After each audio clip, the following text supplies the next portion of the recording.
Little Storyteller. Captain Bluebeard had a big wooden ship that sailed on the sunny blue sea. His parrot, Polly, was very clever and had bright green feathers and a yellow beak.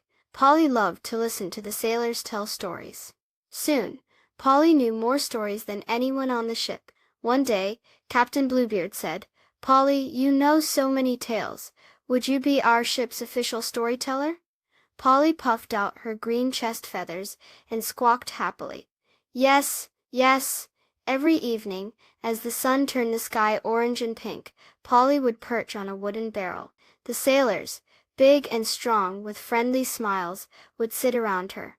Polly would tell amazing stories about brave pirates, funny sea creatures with sparkly scales, and islands made of yummy candy. Sometimes, Polly would make her stories a little more exciting. She would say the waves were as tall as mountains, and the fish could sing like birds. The sailors would laugh and cheer, their hearts full of joy.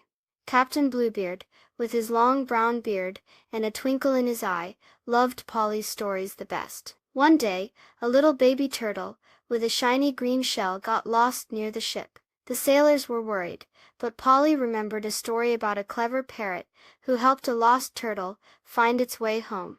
Polly told the sailors, "We need to follow the sparkly seaweed. It always leads back to the sunny beach, where the turtles live."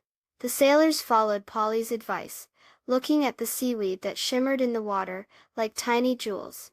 Sure enough, they found the sunny beach, with lots of little baby turtles, wiggling in the warm sand.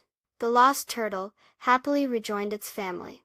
Captain Bluebeard patted Polly's head and said, "Polly, your stories not only make us happy, but also help us. You are a truly wonderful storyteller." Polly chirped with joy, her bright feathers shining in the sun. That evening, as Polly told another exciting tale, the sailors listened with extra smiles. They learned that even a little parrot can be a big help when they share what they know. Sharing our knowledge and stories can help others in surprising ways. Please subscribe. Thank you.